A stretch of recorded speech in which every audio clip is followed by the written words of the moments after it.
Because if you're a good coach, therapist, consultant, whatever, you manage the most important skill of a good salesperson, and that is listening. Market your face and your name. Don't hide behind brand names and flowers. People buy you, your face. They want to know who you are. Show to them.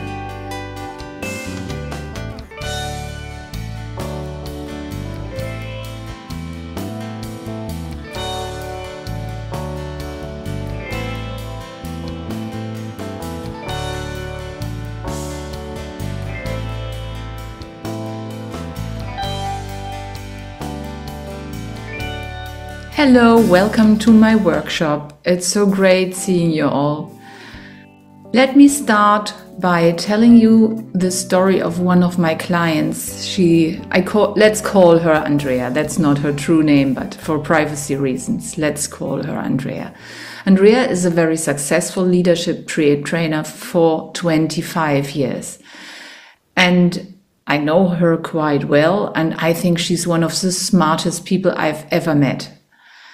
Every year she offers a 9-day leadership retreat for her clients, and every year she struggles to find enough participants. In the end, she always lets people participate for free, so she doesn't have to cancel it for the maybe 1 or 2 paying clients she got. And she called me in October for a coaching to tell me that she again didn't have enough people to join her with this seminar, and she confessed that she didn't market it at all. And when I asked why, then she said she needed the perfect marketing strategy, and she was scared that whatever she had to say about this retreat would be too trivial, too banal. I asked her, okay, so what do your participants from past years say about the seminar and the results of it?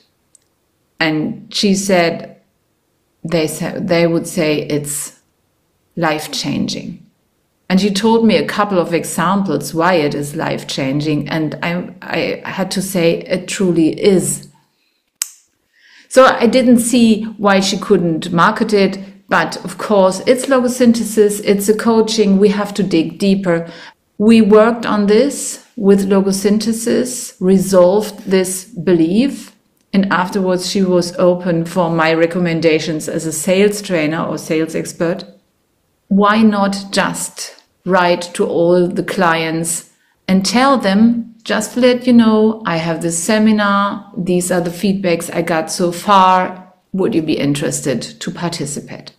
And of course, because it was very late in the year and only 1 month until the seminar started, she didn't get a lot of clients, but she got some, and she got some that want to participate next year. So she already has a waiting list for next year. It was a good result, but it wasn't easy to get there. I'm Franziska Brandt-Biesler. I don't know why I have to pronounce my name in English. Actually, it's Franziska Brandt-Biesler because I'm German. I'm living in Spain. I'm in the Logosynthesis community for 10 years now. Started my basic seminar almost exactly 10 years ago. Now I'm a master practitioner and instructor in Logosynthesis. Also, I'm a sales trainer and coach for 25 years. I'm working with companies mainly, but through Logosynthesis, I found a new way of working with both things, with Logosynthesis and sales, and that is mainly with self-employed coaches, consultants, trainers, so colleagues. And we can work with both things, with their questions about sales, about marketing, and as well with the blogs they have about this. And this is what I want to talk about today as well, about the blogs I find the most. I will give you 3 examples of course, there are a lot more, but I give you the 3 most typical blogs I find when it comes to sales. I give you time to reflect on this because I will give you examples what can it lead to? And you can just go with it and see if it's something you feel as well. Then when you're there, when you might be activated, we do logosynthesis on this belief. And then afterwards, I have some practical tips. And we do this 3 times. If you didn't do logosynthesis before, I will give you a couple of ideas how to use it, not the theory about logosynthesis. You will have to look that up somewhere else, or maybe watch some of the other workshops that are recorded. And I know for sure that there's one about the basics about logosynthesis. I think you should see that for sure. But for now, it's good enough that you just join us and just do what I'm telling you. You don't have to understand how logosynthesis works. You will notice it does. So let's start with the first belief. The first belief is, I'm not good enough. That's the one I hear the most. I'm not good enough. What I have to say is not important enough, not interesting, helpful, new, revolutionary, useful, whatever. The list is endless. Everything is just not enough. And if you think about clients that are as educated and experienced as you, that would be true. So if you see it through your lens, you're right. It's not very new what you say because you know it already. And there might be some people out there that think the same. But I assume the people that come to ask for your help are not where you are. So you have enough to say. But still you might feel that way. And what that leads to is not going out. You might not be visible enough or not visible at all in the internet where marketing happens today. I met people that worked on their website forever and it was never good enough and something was missing and they had to change some texts here and the photos weren't right and so on and so forth, and the web page was never ready to go out there. And the same with social media marketing, post, reels, whatever. They never could do it because it wasn't perfect enough. They are waiting for the perfect marketing strategy, and you might as well if you feel that way. Or it might lead to hiding behind flowers and cans. You know, these little towers of pebbles, beautiful photographs in beautiful landscapes. Have you seen how many websites of coaches are packed with these and then with beautiful flowers and some landscapes? But I can't see the face of the coach somewhere, or I have to look really hard. And then on the last page, on the contact page, I find a tiny little portrait of the person, which is the thing, the product that I'm buying. So I want to see it, of course.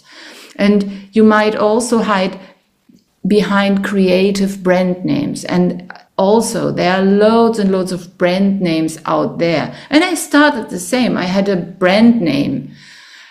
My clients didn't even know my brand name. When they talked about they didn't talk about training basics, which was my first idea, how I should call my company.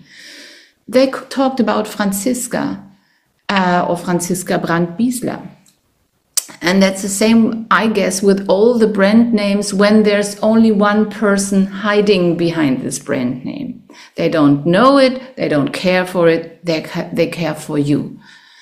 And the third thing might be that you don't start at all. And that's also something I see over and over again. Colleagues that want to start as coaches, that want to be self-employed, maybe only part-time, but they don't start because they always think, I still don't know enough. I need to learn more. I need more diploma. I need more titles, and they collect them. And the next title will be the one that finally, eventually makes them believable enough to go out there. If that is something you know and something that is activated in you now, we are ready to work.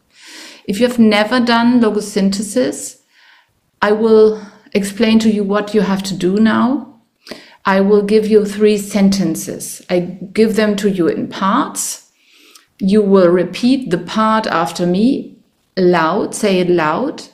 And then after the sentence is finished, you just wait and see what happens. You don't have to do anything and you don't have to understand what you just said. Don't even think about it. You can read about this afterwards. Because this meeting is recorded, I will not make a huge pause after the sentence. You can stop the recording for the time you need. And if you notice something shifted, something changed, then you can continue and the next sentence will follow. All in all, there are 3 sentences. Before we start, go back to this belief. I am not good enough, and whatever that means for you. Maybe the sentence is a bit different for you, but it would be helpful if it's a belief. How do you feel when this belief comes up? What happens in your body? Are there any images coming up? Body sensations? Maybe you hear a voice that says, you're not good enough. I am not good enough. And if you feel that this belief is really activated in you, ask yourself, how stressful is this? 0 being not stressful at all, 10 being the maximum stress possible. And now I give you the first sentence. I retrieve all of my energy, bound up in this belief that I'm not good enough,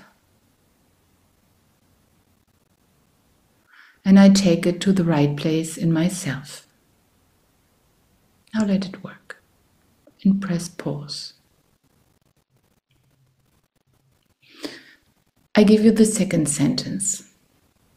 I remove all non-me energy related to this belief that I'm not good enough from all of my cells, my bodies in my personal space,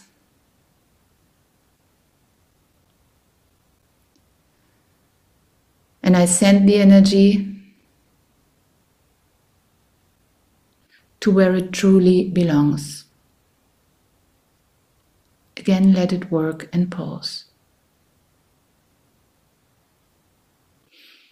I give you the third sentence. I retrieve all of my energy,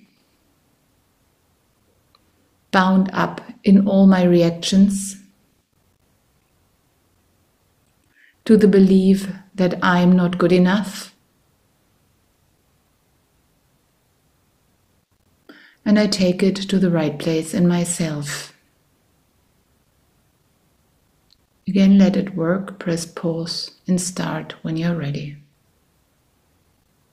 Drink some water and notice how stressful the belief is now. I am not good enough. Say it again, you can say it out loud. And then write down the first number that comes up when you ask yourself, how stressful is this? 0, not stressful at all. 10 being maximally stressful. And if the number went down, which most of the time will happen, then I have some very practical solutions for you, and now you might be open for them.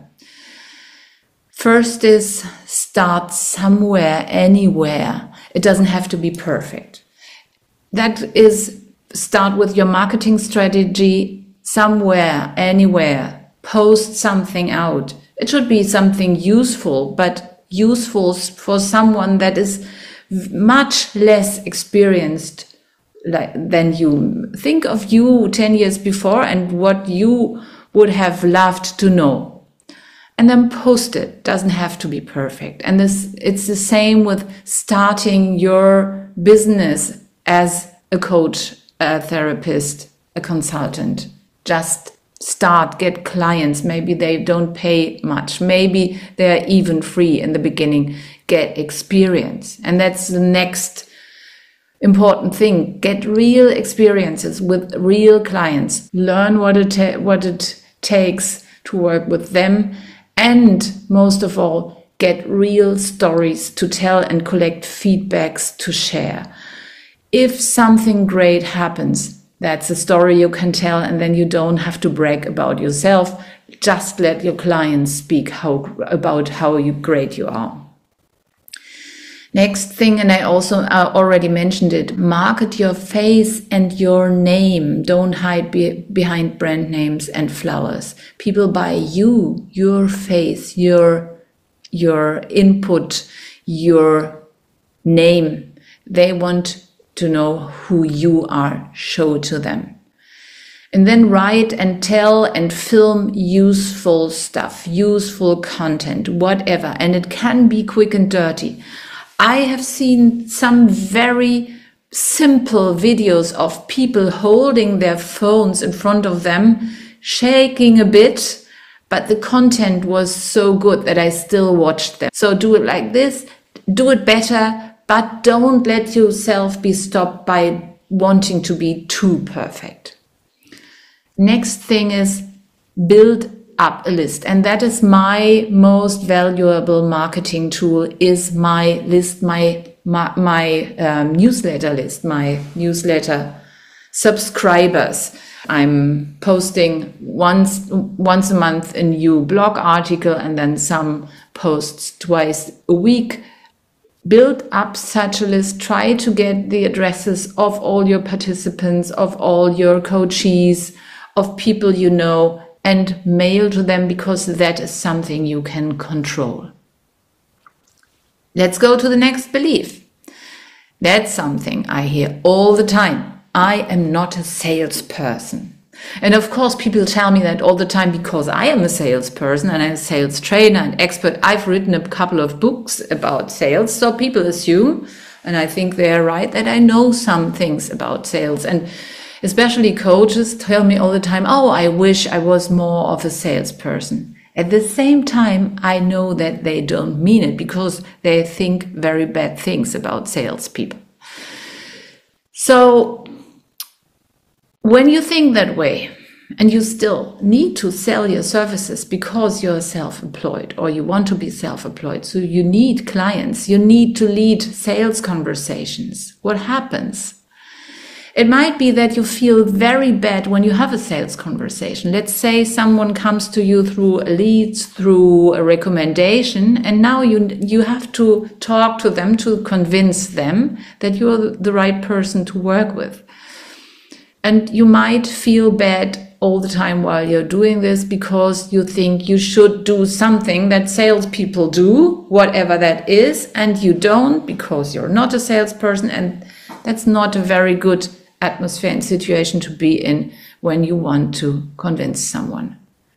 Or you might even really be bad in a sales conversation because you try to do things that you think salespeople should do, and that is bragging and talking all the time, talking about you. Many people think that good salespeople are good talkers. They are not, by the way, but I will tell you that later.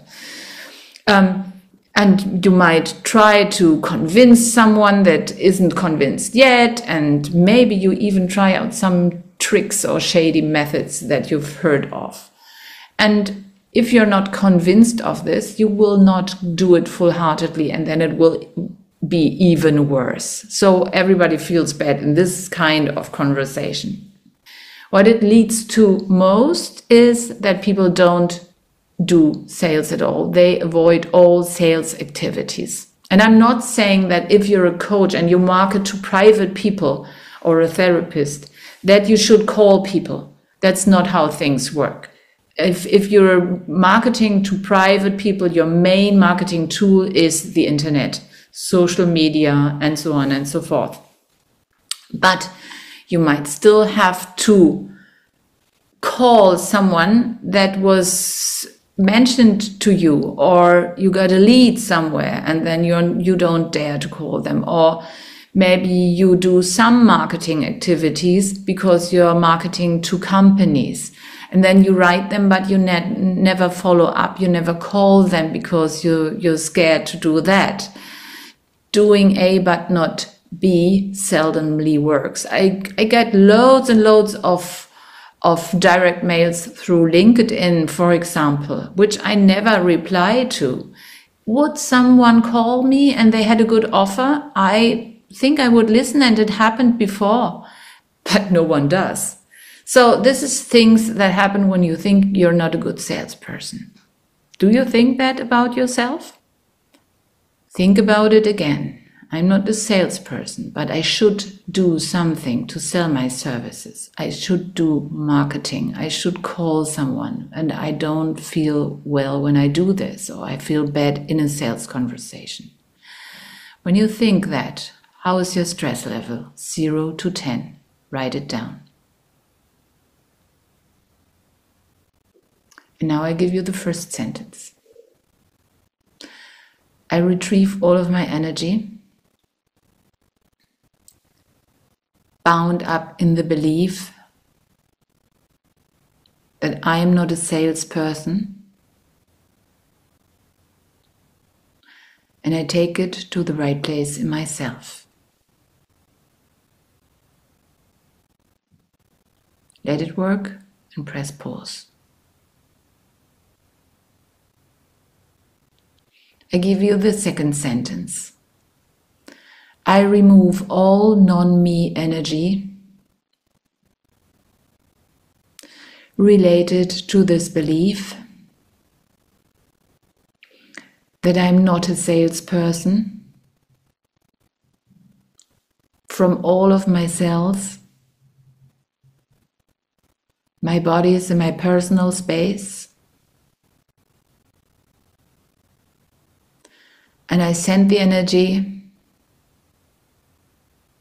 to where it truly belongs.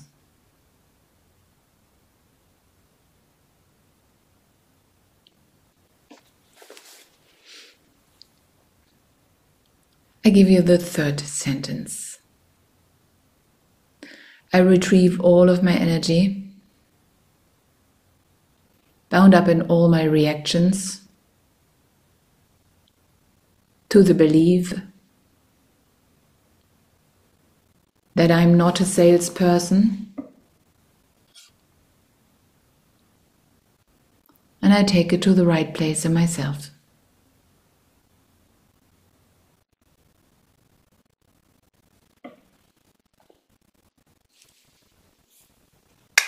Drink some water if you have it.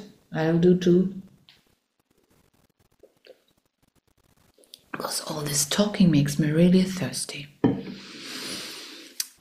Notice how your stress level is now and write it down.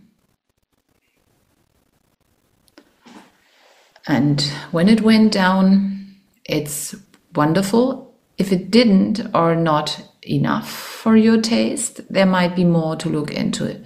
I still give you some practical solutions, or in this case, the practical solution about how to be a good salesperson. Because if you're a good coach, therapist, consultant, whatever, you manage the most important skill of a good salesperson, and that is listening. And believe me, I do this job for 25 years. This is what I have to work on the most with my participants, with these real salespeople in seminars and workshops. They don't listen well. They don't ask questions, and let alone opening questions.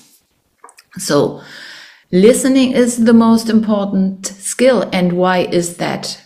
Because here's a sentence that I found when I wrote my first book, and it's true for me ever since. What is selling? How does selling work? In my opinion, selling is easy. Two people find out if it's sensible to do business together, period. I say that again, two people find out if it's sensible to do business together, period. That means listen, find out if you honestly can be of service, explain how, and then let them decide. That's sales, not more, not less. Of course, there's some more to it, or I would be unemployed. But if you only don't know that, listen, find out, explain how you do it, let them decide, you're fine. You will be fine. So let's go to the third and last belief I'm talking about today, and that is, I'm not worth the money. Or you could put in an amount, the fee per hour you have, or whatever. I'm not worth it. And I mean that in the truest sense of the word. We are talking money here. I know so many coaches, trainers even, that charge too little, way too little, and way too little for their experience and the work they put into knowing all this that they are knowing. The next thing could be that you're only addressing clients that cannot afford to pay enough so you can make a living, because that's what it's about. You need to make a living. You need to earn enough money. It's not a hobby what you're doing. It's a profession, and a profession should pay your bread and butter. And the third thing that happens all the time when you are doubting your fees is that you're not raising prices forever. And maybe your fee was good 10 years ago, but if you didn't raise it for ages, it will not be enough anymore, because we all live in inflation. So these are all things that should be addressed, and they're important to address, because you want to do this job for a long time and you need to pay your rent or your mortgage or whatever. If you feel activated by now, you know the drill. Go into it. I'm not worth the money. And then, what is your stress level? 0 to 10. Write it down. And I give you the first sentence. I retrieve all of my energy, bound up in the belief that I'm not worth the money, and I take it to the right place in myself.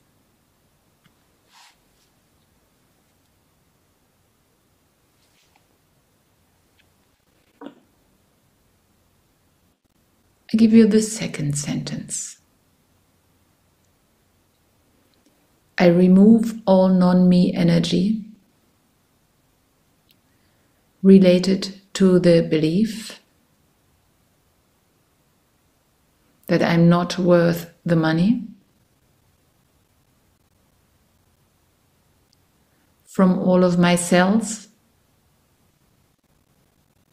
my bodies and my personal space.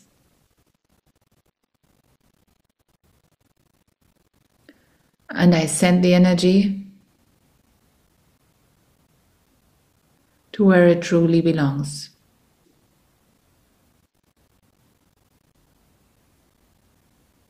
Let it work and press pause. Here's the third sentence for you. I retrieve all of my energy, bound up in all my reactions, to the belief that I'm not worth the money, and I take it to the right place in myself.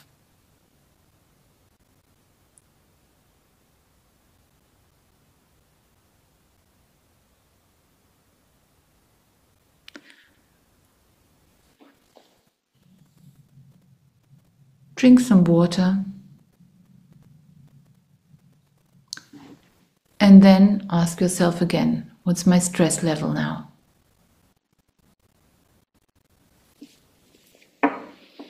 Especially when it comes to money, there might be a lot more to work on. Beliefs, your family field around money, I had to work a lot on money. And I'm not 100% sure if there's not more, but I feel so different about money and so at ease about money now. So it might be worth to look into it more. But here for now are my practical solutions. Don't start to raise prices with your existing clients, because that's the hardest thing to do. I know that myself. Start with new clients. Whenever you get a new client, charge them your new fee. Of course, you have to say it out loud when they ask you, how much is it when I'm working with you? And you have to get used to it. I know that also because I rose prices over time, several times. And for the first couple of times, it feels funny. Just stick to it. Don't worry. After you've said it, 5 or 10 times, you will feel normal. This is your new normal price. And especially if you notice that people are accepting it. And they will, believe me. Next thing that helped me immensely is write a price list and stick to it. I had a price list that I even could hand out to clients if they wanted to, but you don't have to. It's enough if you have it for yourself, but then do what's written on there and don't doubt it and don't negotiate with yourself. That's a very helpful tool. You might need to find a mix of so-called cash cows, people that pay well. That's companies for me. It might be that you have some wealthy clients to be able to afford to have some normal clients as well. And then you might even have some charity clients. What I don't do anymore is I don't work for free, because I notice people think it's exactly worth what you pay. And if you don't pay anything, it's not worth anything. Although I know it's the opposite. I'm still good when I'm working for free, but something happens when people don't pay for something. So what I do is I ask them to pay what they can. But that might be something to do, or I heard of colleagues that have a limited amount of free places. They work pro bono. Do whatever you can, whatever you want. But I think if you're able to do some less paying clients is a very nice thing, but you need good paying clients in order to do this. You might have to offer different services. So for me, that's sales workshops, but nevertheless, maybe you can offer workshops, maybe you can offer logosynthesis seminars for beginners, or you can start to become a trainer. It's enough to be an instructor to be able to do open seminars for self-coaching with logosynthesis, for example. So there might be things you can teach to people to earn more money. Think about a variation of services. I know very little people that are really earning money just doing coaching to private paying people. Then raise prices moderately but regularly. Maybe do it once a year. With every change of the year, you change your prices a little. 2-3%, maybe 5%. It might be 10 euros per hour, for example, and your clients will go with it without a problem if you do it regularly. If you wait too long and then you have to raise prices very drastically, that might lead to problems. And that's the last tip. If you have existing clients, talk to them, negotiate with them, find a solution, because I think it's not okay to just present them with a huge jump and you will lose clients over that. But I had the experience when I go to them and say, listen, I raised my prices over the years, and my new clients pay this, but you only pay this, and we need a solution for this. So what do you suggest? Most of the time we meet at the middle or even a bit more, but then they have a choice and we can do it together. And I never had a client that said, no, I will not pay more. And if so, then maybe it's not a good client for you. So these were my practical tips. If all this helped you, and most important, if your stress levels went down, I want to give you the last logosynthesis sentence to let all this sit even better in you. So repeat after me. I attune all of my systems to this new awareness. I say that again. I attune all of my systems to this new awareness.